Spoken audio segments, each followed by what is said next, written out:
नमस्कार दोस्तों, मैं हूं ममता तिवारी और आप सभी का स्वागत करती हूं मेरे चैनल ममताज वे में।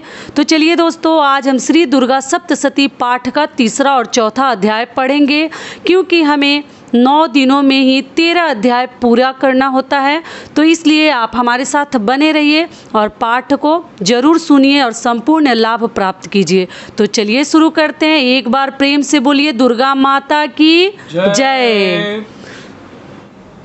प्रेम से बोलिए माता रानी की जय। तीसरा अध्याय, महिषासुर वध। इसके बाद ऋषि ने कहा, अपनी सेना का विनाश होते देखकर सेनापति चिचूर अत्यंत क्रोध की मुद्रा में देवी से युद्ध के लिए उनके सामने आ खड़ा हुआ। सुमेरु पर्वत पर मेघों की वृष्टि होने के समान वह राक्षस देवी पर बाणों की वर्षा करने लगा। तब देवी ने उस राक्षस के समस्त सरों को सहज में ही काट गिराया और सारथी सहित उसके रथ और घोड़ों को भी मार डाला। इसके पश्चात उस महाबली दैत्य की ध्वजा तथा धनुष को काट दिया। धनुष विहीन उस राक्षस को देवी ने अपनी बाण वर्षा द्वारा विद्ध कर दिया। वह राक्षस धनुष तथा रथ के विनाश से व्यथित होकर तलवार और ढाल लेकर देवी पर टूट पड़ा। उसने अपनी तीक्ष्ण तलवार से देवी के वाहन सिंह पर प्रहार किया और साथ ही द्रुत गति शीघ्रता से देवी की बाईं भुजा पर भी। हे राजन, वह तलवार देवी की भुजा का स्पर्श करते ही खंडित होकर गिर पड़ी। अपने सभी वारों को निष्फल होते देखकर दानव ने अत्यंत कोप करके अपने हाथों में शूल ले लिया। देवी को लक्ष्य करके उस महादानव ने अपने शूल को देवी की ओर फेंका। आकाश से पतित होते हुए सूर्यमंडल के समान वह शूल चमक उठा। अपनी ओर उस शूल को आते देखकर उसके प्रतिरोध के निमित्त देवी ने भी अपने शूल को निक्षेपित किया।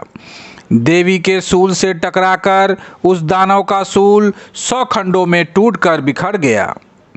इसके विपरीत देवी के चलाए हुए शूल के द्वारा महाबलवान दानव के प्राण निकल गए। सेनापति चिचूर की मृत्यु के बाद चामर नामक दैत्य गजारूढ़ होकर देवी के सामने युद्ध के लिए तत्पर हुआ। देवी के सामने पहुंचते ही अपनी ओर से उसने शक्तियां चलाई, जिसके प्रत्युत्तर में देवी ने अपनी हुंकार से ही उस राक्षस को आहत करके भूतल पर गिरा दिया। अपनी शक्ति को चूर्ण होते देखकर चामर बहुत ही क्रुद्ध हुआ। उसने देवी पर शूल का प्रहार किया, परंतु अपने बाणों द्वारा देवी ने उसके शूल को काट दिया। इतने में अवसर देखकर देवी के सिंह ने हाथी के मस्तक पर छलांग लगाई और दानव के साथ भयंकर युद्ध करने लगा।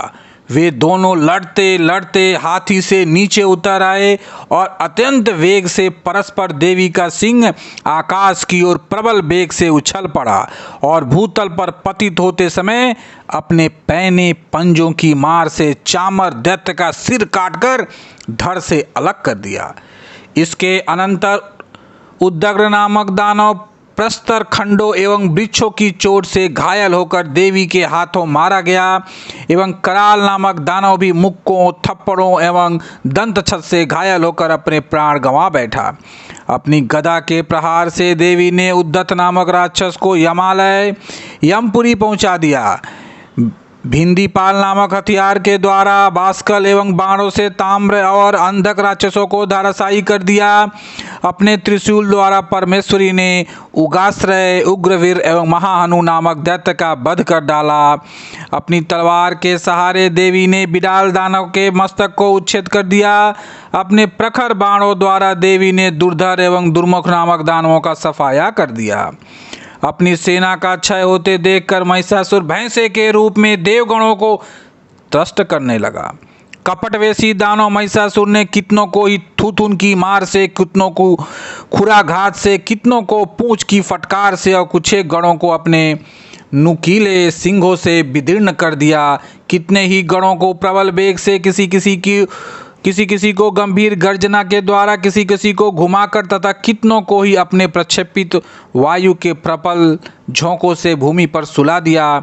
इस प्रकार गणों की सेना को तितर बितर कर वह दैत्य देवी वाहन सिंह को मारने के लिए बड़े वेग से झपट पड़ा। उसके इस दुस्साहसिक कार्य से महामाया को अत्यधिक क्रोध उत्पन्न हो गया।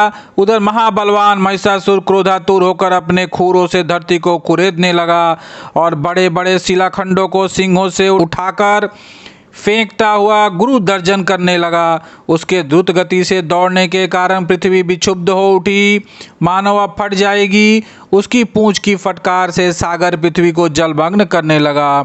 उसके कंपित सिंहों के आघातों से आकाश स्थित मेघ समूह तितर बितर हो गए। उस राक्षस के श्वास की प्रचंड वायु के कारण सैकड़ों पर्वत उड़ उड़कर आकाश से धरती पर गिरने लगे। उस महाकाय दानव का लक्ष्य अपनी ओर देखकर चंडिका देवी ने उसके हनन के निमित्त उस पर अपना क्रोध प्रकट किया। सर्वप्रथम देवी ने अपना पास फेंक कर उस महाबलशाली दानव को बांध लिया। जब उस राक्षस ने अपने को आबद्ध पाया तो अपने कपट वेश का त्याग कर दिया। उसके अनंतर वह राक्षस कपटी सिंह बनकर देवी के सम्मुख आ गया। तब अंबिका ने जो ही उसका मस्तक काटना चाहा त्यों ही बढ़ मायायु राक्षस खड़गधारी पुरुष वेश में सामने आ गया। देवी ने महिषासुर को उसी क्षण उसके ढाल तलवार सहित अपनी बाण बिष्टि के द्वारा बेध दिया। अब वह राक्षस कपटी गजराज के रूप में अपनी सूंड की सहायता से देवी के विशालकाय सिंह को अपनी ओर खींचने का विफल प्रयास करने लगा और साथ ही चिघाड़ने भी लगा। खींचने की कुचेष्टा करते हुए देवी ने उसकी सूंड को अपने तलवार से काट दिया। इतना होने के पश्चात उस महाशक्तिशाली दानव ने पुनः अपने भैंसे वाले पूर्व रूप को धारण कर लिया और चराचर जीवों समेत संपूर्ण त्रैलोक्य को संतप्त करने लगा। उस राक्षस की ऐसी उद्दंडता देखकर जगत जननी चंडिका देवी बार बार मधुपान करते हुए अट्टहास करने लगी। वह मध्वान्वित दैत्य भी उद्धत होकर गंभीर ध्वनि करने लगा और अपने सिंहों पर पर्वतों को उठा उठाकर देवी पर उछालने लगा। उस दानव द्वारा शिलाखंडों को अपने बाणों द्वारा देवी विचूर्ण करते हुए कहने लगी। उनका मुख मधुपान के प्रभाव से बोलते समय रक्तित हो उठा था और उनकी बाणी भी लड़खड़ाने लगी थी। तब देवी ने उस राक्षस से कहा, अरे मूढ़, मैं जब तक मधुपान में रत हूँ तब तक तू निर्भय होकर गरज ले। अभी मेरे हाथों से तेरी मृत्यु होने पर देवता लोग भी गर्जन करने लगेंगे। ऋषि ने कहा। इतना कहने के साथ ही देवी ने उछलकर उस राक्षस को दबोच लिया और उस पर सवार हो गई। अपने पैरों से दबाकर देवी ने अपने शूल से उसके कंठ प्रदेश में प्रहार किया। दबाव के चंगुल में जकड़े होने पर भी महिषासुर अपने मुख से दूसरे रूप में बाहर निकलने की कुचेष्टा करने लगा। अभी तक वह आधा ही निकल सका था कि देवी ने अपने बल से उसका निकलना रोक दिया। वह दानव अर्ध निर्गंता अवस्था में विद्यमान रहकर देवी से युद्ध करने लगा। तब देवी ने एक बहुत विशाल तलवार से उसके सिर पर खंडन कर दिया। महिषासुर का वध होते ही उसकी बची कुची सारी सेना रणस्थल से पलायित होने लगी। इधर उसकी मृत्यु से संपूर्ण देवगण अत्यंत आह्लादित हुए। तदंतर देवों ने दिव्य ऋषियों के साथ सामूहिक रूप से भगवती दुर्गा का स्तवन किया। गंधर्वराज हर्षित होकर गायन करने लगे और देवांगना नृत्य करने लगी। इस प्रकार तीसरा अध्याय समाप्त हुआ। भक्तगणों प्रेम से बोलिए माता रानी की जय, सच्चे दरबार की जय। चलिए अब हम चौथा अध्याय सुनते हैं। चौथा अध्याय इंद्रादि देवों द्वारा देवी का स्तुति गान। अब ऋषि ने आगे कहना प्रारंभ किया। जब दुरात्मा दानव महिषासुर तथा उसकी राक्षसी सेना का ध्वंस देवी के हाथों हो गया, तब इंद्रादि देवता भूमि पर मस्तक टेक कर देवी दुर्गा की स्तुति करने लगे। हर्षातिरेक के कारण उनके सुंदर अंगों में रोमांच हो रहा था। देवताओं ने कहा, आपका स्वरूप ही सब देवों की शक्ति है। अपनी शक्ति से आपने समस्त विश्व को व्याप्त कर रखा है। आप सभी देवों तथा महर्षियों के द्वारा अत्यंत पूजनीय हैं। हे जगदम्बा, हम सब देवगण संयुक्त रूप से आपको भक्तिपूर्वक प्रणाम करते हैं। आप हम सबों का कल्याण करें। जिन देवी के अतुलनीय प्रभाव तथा उनके विक्रम का वर्णन करने में भगवान शेषनाग, ब्रह्मा और शिव जी भी अपनी को सर्वथा असमर्थ पाते हैं, वे ही भगवती चंडिका संपूर्ण जगत का पालन एवं अमांगलिक भय के निर्वाणार्थ उपाय करे।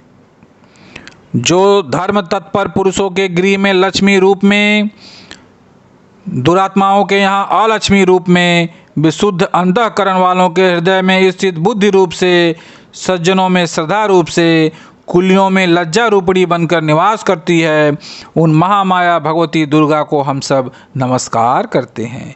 हे देवी, आप संपूर्ण विश्व का पालन करें। आप इस अचिंतनीय रूप असुरों के विनाशक सौर एवं समस्त देवासुरों के सामने उत्पन्न हुए अद्भुत चरित्र का वर्णन नहीं कर सकते। सृष्टि की उत्पत्ति में आप ही कारणभूत हैं। आप में तीनों गुण सत्व, रज और तम विद्यमान हैं, तथापि आपका संसर्ग दोषों से नहीं होता है। आपके महत्व को भगवान विष्णु और शिव जी भी नहीं जान सकते। इस चराचर जगत की उत्पत्ति आपके ही अंश से हुई है। आप ही समस्त प्राणियों के लिए आधार स्वरूप हैं। आप ही एकमात्र सबके लिए मूलभूत और व्यक्त प्रकृति हैं। हे देवी, यज्ञ हितु में जिसके उच्चारण मात्र से सभी देवों की दृष्टि होती है, वह स्वाहा आप ही हैं। इसके अतिरिक्त आप पितरों की भी तृप्तदायिनी हैं। इसीलिए सभी लोग आपको स्वधा के नाम से अभिभूत करते हैं। हे देवी, आप ही वह पराविद्या हैं जिससे निर्वाण प्राप्ति, अचैतन्य, महाव्रत स्वरूपता, संपूर्ण दोष राहित्यता, जितेंद्रियता एवं तत्व की सारता प्राप्त होती है तथा जिसकी उपलब्धि के लिए समस्त मुनिजन निरंतर अभ्यासशील रहते हैं। आप ही शब्द स्वरूप अत्यंत निर्मल ऋग्वेद, अजुर्वेद तथा उद्गीत, एक प्रकार का वैदिक गान जो छंद के रूप में गाया जाता है, कि मनोहर पाठ से युक्त पदबद्ध रूप में सामवेद की आधार हैं। आप ही देवी तीनों वेद और छहों ऐश्वर्य से युक्त भगवती हैं। सृष्टि की उत्पत्ति एवं पालन के निमित्त आप ही वार्ता के रूप में प्रादुर्भूत हुई हैं। आप इस जगत के महान कष्ट की नासिका हैं। हे देवी, संपूर्ण शास्त्रों के तत्वज्ञान की प्राप्ति के लिए आप ही मेधा शक्ति हैं। इस दुस्तर भवसागर में तारने वाली आप ही नौका रूपनी दुर्गा देवी हैं। आप सदैव ही आसक्ति से रहित हैं। आप ही कैटभ दानव के शत्रु विष्णु भगवान के वश में निवास करने वाली तथा शिव द्वारा आदर प्राप्त गौरी देवी भी हैं। आपके मुखमंडल मधुर हास से पूरित स्वच्छ पूर्ण चंद्र बिंब के समान और उत्तम स्वर्ग की मनोहर आभा से आलोकित हैं। फिर भी आपके इस अनुपम रूप राशि को देखकर राक्षस महिषासुर ने क्रोधाविष्ट होकर आप पर आक्रमण कर दिया। यह अत्यंत आश्चर्यकारक घटना है। हे देवी, जब वही मुखाकृति क्रोधापूर्ण मुद्रा में उदयकालीन चंद्रमा के समान रक्ताभ और वक्र भ्रुकुटी के कारण भीषण हो उठी, तब महिषासुर के प्राण सहसा क्यों नहीं निकल गए?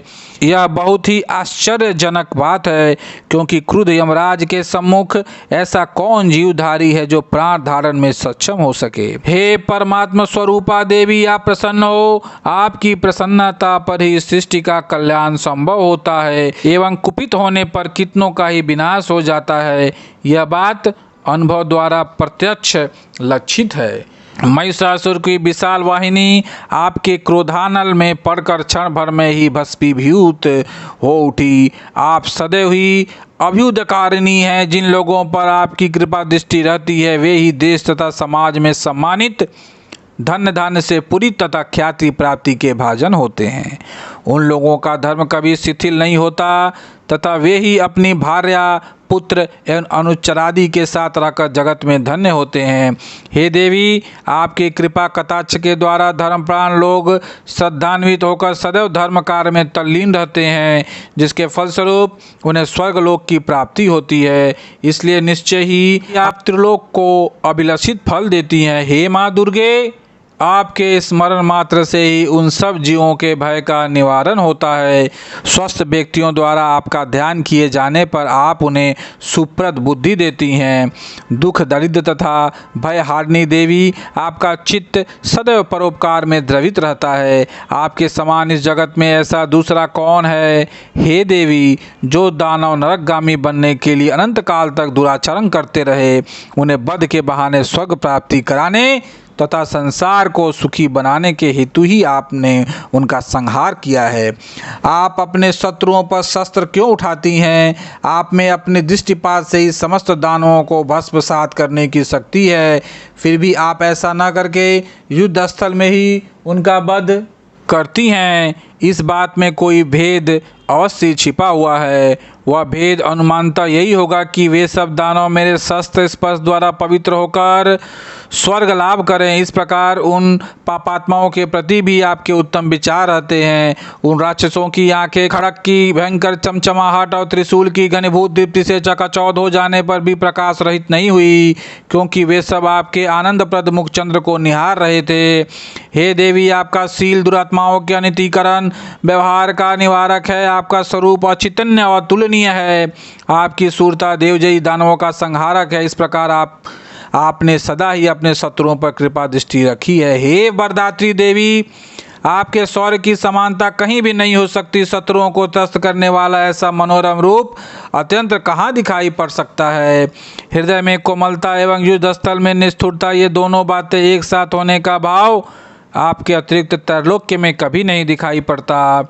हे जगदम्बे, शत्रुओं का वध करना आपने उन्हें अमृत प्रदान कराया है। उन लोगों द्वारा आप सभी को मिलने वाला त्रास भी दूर किया है, इसलिए हम सभी का आपको नमस्कार है। हे देवी, आप शूल के द्वारा हमारी रक्षा करें। हे अंबिके, आप अपने खड्ग, घंटा ध्वनि और धनुष की टंकार से मेरी रक्षा करें। हे चंडिके, आप चारों दिशाओं पूर्व, पश्चिम, दक्षिण और उत्तर में अपने त्रिशूल को घुमाकर मेरा परित्राण करें।